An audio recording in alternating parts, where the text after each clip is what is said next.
Yo Mina, setelah kita membahas Lucius yang karakternya mengambil referensi dari Antikristus atau Dajjal, ternyata setelah mendalami sebuah mitologi, ada satu kemiripan lagi antara Lucius dengan salah satu dewa dalam mitologi Nordik, yaitu sang dewa utama Odin dan juga sang pengkhianat Loki. Oke, tanpa lama-lama kita langsung masuk saja ke pembahasannya. Let's go!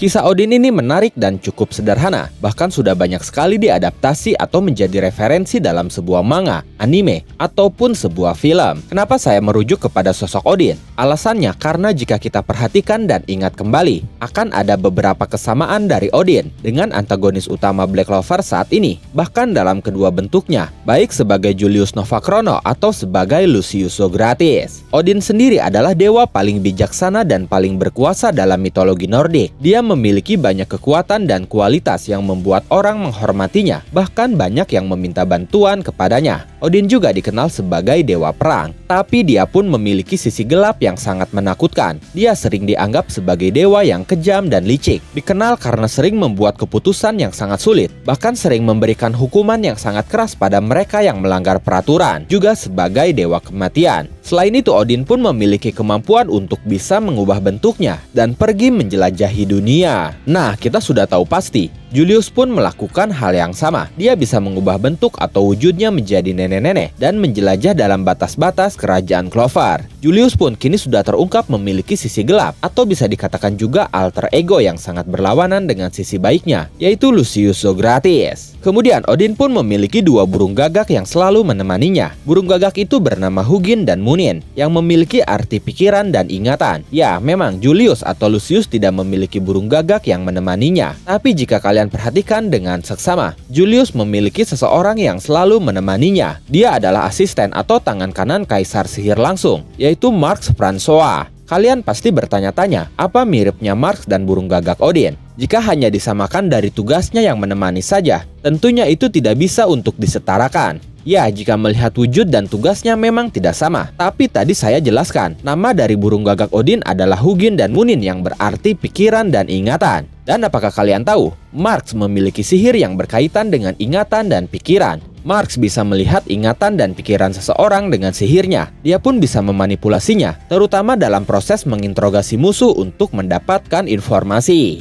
Sementara itu dalam sosok Lucius, ada banyak contoh baik secara fisik maupun konseptual yang menjurus kepada sosok Odin. Salah satu contoh fisik adalah tanduk yang muncul di kepalanya saat dia memasuki mode paladin atau malaikat agung. Tanduk itu merujuk kepada dewa bertanduk yang mirip dengan dewa pagan Cernunnos, yang juga sering disamakan dengan Odin. Dewa pagan adalah dewa yang berhubungan dengan transformasi, kematian, kehidupan, dan kelahiran kembali. Dan jelas itu cocok dengan Lucius yang secara tanda kutip ingin melakukan transformasi pada dunia dengan memusnahkan semua kehidupan, lalu membuat mereka terlahir kembali. Secara konseptual pun, Lucius tampaknya memiliki beberapa kesamaan yang aneh dengan Odin, terutama dalam perjalanan mereka untuk mendapatkan kekuasaan dan kekuatan. Odin dikenal sebagai Allfather atau Bapak segalanya, yang menunjukkan betapa kuatnya dia. Tapi sebagian besar kekuatan Odin itu diperoleh dan bukan sebagai bawaan. Artinya, untuk memperoleh kekuatan yang lebih besar, Odin harus mencarinya dan bahkan harus mengorbankan sesuatu, termasuk dirinya sendiri.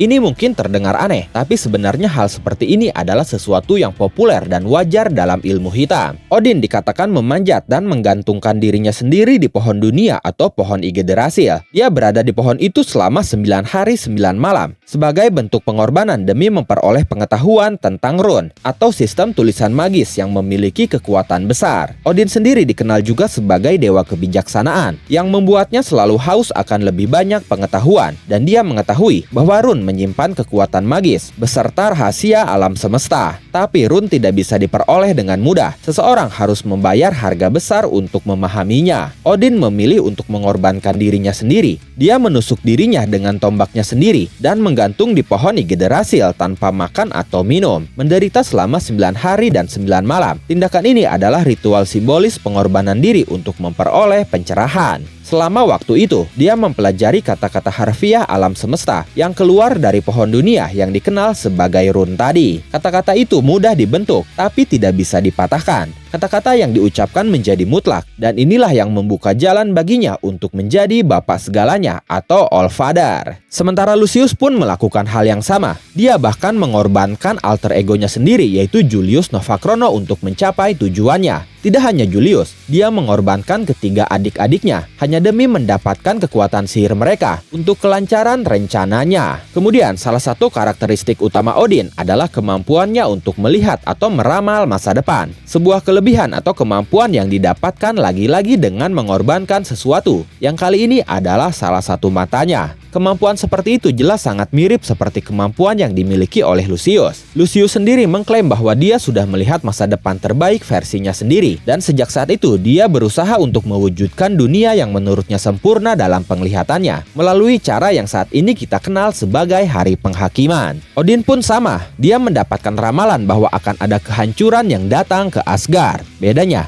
Lucius melihat kehancuran yang kelak diciptakannya sendiri, tapi Odin melihat kehancuran yang diciptakan orang lain, yaitu Loki. Nah, ketika memasuki Hari Penghakiman, sosok Lucius ini akan terlihat mirip juga seperti Loki dalam mitologi Nordik, di mana mereka sama-sama pemicu atau pencetus perang besar. Lucius dengan Hari Penghakimannya, dan Loki dengan Ragnaroknya. Ragnarok adalah peristiwa kiamat, di mana dunia mengalami kehancuran besar akibat peperangan antara para dewa dan para raksasa. Selain sebagai pemicu peperangan besar, banyak kesamaan lainnya, seperti mereka berdua sama-sama menjadi pengkhianat. Loki awalnya adalah bagian dari para dewa Aesir, atau bagian dari Asgard, tapi kemudian menjadi pengkhianat utama yang menyebabkan Ragnarok. Lucius pun awalnya adalah bagian dari dunia sihir, bahkan ketika hidup sebagai Julius Novachrono, dia bagian dari kerajaan Clover. Tapi diam-diam dia merencanakan Hari Penghakiman demi kehancuran dunia sihir untuk menciptakan tatanan baru. Kemudian mereka berdua pun sama-sama manipulator dan dalang peristiwa besar. Loki dikenal sebagai manipulator ulung yang mempengaruhi banyak kejadian, termasuk kematian Balder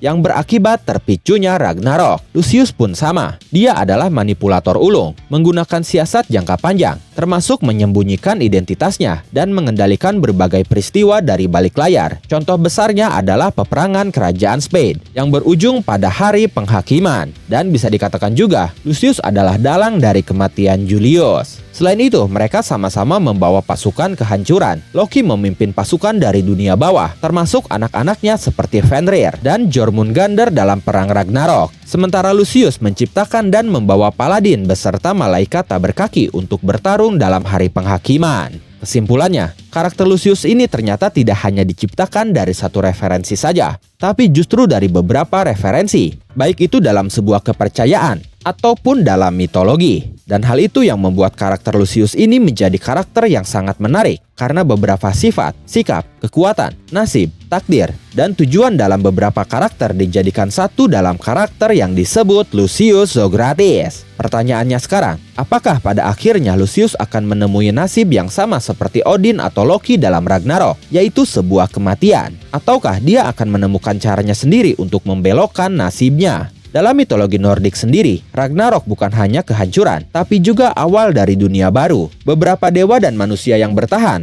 membangun kembali peradaban yang lebih baik setelah perang besar. Sama seperti yang sebelumnya kita bahas, saat Lucius dikaitkan dengan Antikristus atau Dajjal, di mana setelah peperangan akan ada kedamaian sejati dengan dunia baru yang tercipta. Dalam Black Clover, kemungkinan besar skenario serupa akan terjadi. Lucius akan dikalahkan, dan sangat besar kemungkinannya akan mengalami kematian. Tapi dunianya tidak akan sepenuhnya kembali seperti semula. Akan ada perubahan besar yang akan membentuk dunia sihir yang baru, baik itu dari sistem sihir ataupun sistem hierarki. Tapi bagaimana menurut kalian? Silahkan tulis dan diskusikan pendapat, asumsi, spekulasi, dan teori kalian di kolom komentar. Mohon maaf jika ada kesalahan dalam narasi maupun dalam terjemahan dan penyebutan istilah asing. Tetap nantikan konten Black Clover dan konten menarik lainnya hanya di Animangatik. Sekali lagi terima kasih dan sampai jumpa di video selanjutnya.